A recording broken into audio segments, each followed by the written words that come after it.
Hi, it's Leanne again. Right, so week 5, we're talking about losing the weight, right? So we're going to talk about how to lose the weight. I find that most people actually focus on the wrong things. So they're not focusing on the healthy habits, they're not being consistent.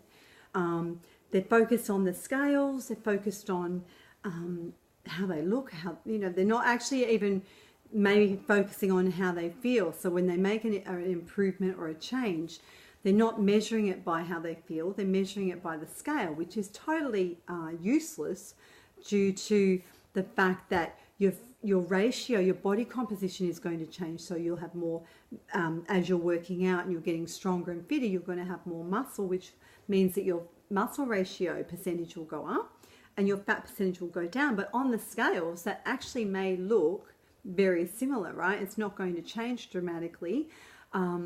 And what we don't want, we want fat loss. We don't want muscle loss, right? So unfortunately, some of the diets out there that actually rely on dropping massive calories and almost starvation, like shakes and potions and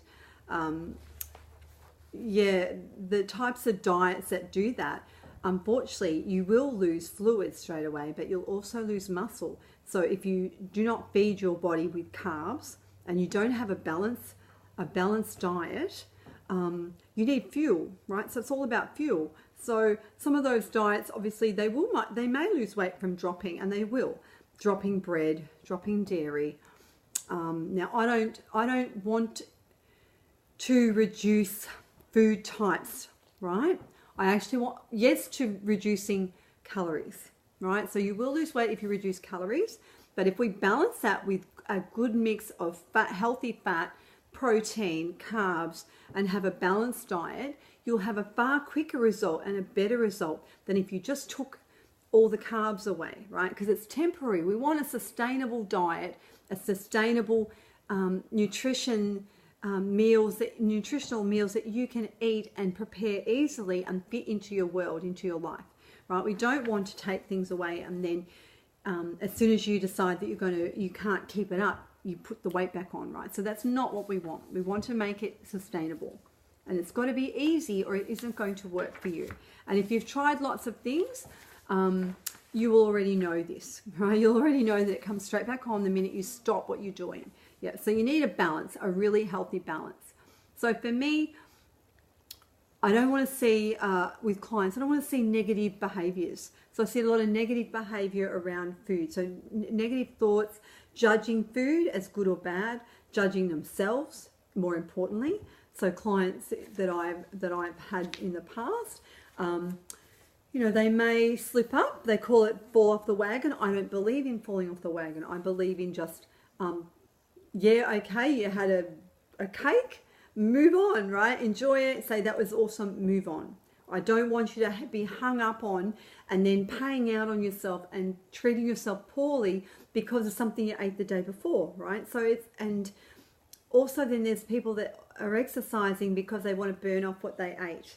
And that's not so great in the fact that they're treating it like a punishment. So if I ate that, I've got to punish my body. So there's some really extreme behaviors that I'm talking about, I suppose, here. But the general negative overview of how you treat yourself, it has to be a positive experience. It has to be easy and fit your world, but it needs you to feel good. I don't want you to feel bad, right? And there's so many people feeling bad, and they are going to they are counting calories. I've known people doing their heads in because they're weighing food and they're just so worried about the carbs, and there's so much to worry about and think about that it's so negative that they just can't do it. So they're not getting a result because they're so worried about everything. I don't want that, right? So I want to create some rules which are on this page here around, what we don't want. So we don't want to remove big food groups. We don't want negative behaviors and thoughts around food.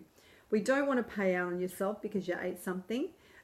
We do want to reduce sugar. Okay, so that's a must. So there's a few must-do things, right? So I call them a positive. That's not a negative. Although I have got here, for some reason, I've written negative, so we'll get rid of that.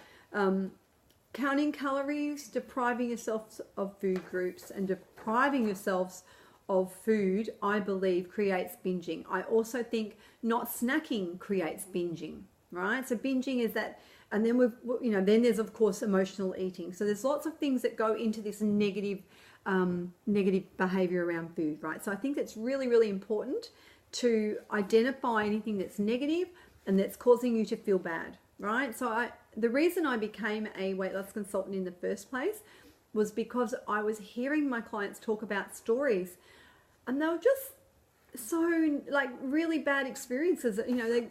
Not bad, but negative experience. They felt bad about going and doing a weigh-in, and they're on the scales. I've got clients that can't look at numbers. They're so obsessed with the scales, right? So we can't have that either, right? We don't want obsessions over numbers. There's plenty of ways we can measure success and progress, and that's what we focus on, but only the positive side of things, right? We want to positively measure how you're feeling and your progress, and not by numbers and scales and calories and things like that. All right, so that's the negative side. So the positives are obviously we do need to reduce calories, right? So to be able to lose weight, you need to reduce the calories, and that might be the empty calories, all those sugars, the biscuits, the cakes, the soft drink, wine, anything that's causing an excess of calories, right? It could be that you're going for seconds and you like to overeat. You're struggling with emotional eating and you're overeating and you can't just say no to one thing, so you'll eat the whole packet, that kind of thing, yeah? So eating fresh, if you're eating fresh, you can't go wrong, right? It's come out of the ground. What do they say? If you can't plant it or kill it, don't eat it, right? That's what they say. So I think that's related to paleo, but I like that saying. Be kind to yourself. So forgive yourself. If you eat a cake, move on. Don't give yourself a hard time over it. Keep it simple. So meals have to be very simple and easy for you to manage it, yeah? Balancing good fats and proteins and carbs. So there's a little section in here I'm going to talk about. I'll do some shorter videos. Macro. So macro is whole food. So that's foods that as nature intended them to be. So that's your fruits, your veggies, that kind of thing. And planning. So planning your healthy snacks to avoid the sugar cravings, right? So planning your meals just to try and keep your blood sugars level. So that's really important to stop the sugar cravings, which we're going to talk about in the next video. So I'll see you in a moment. I'm going to finish this now, and we'll talk quickly about how to avoid sugar cravings and the energy slumps and all the things that happen when you don't eat properly or you don't fuel your day, yeah? And then we're going to talk about balanced oils and proteins and fats. So I'll be with you in a moment and talk about planning. There's a few things in this segment, so this is quite a big one. All right, talk soon. Bye.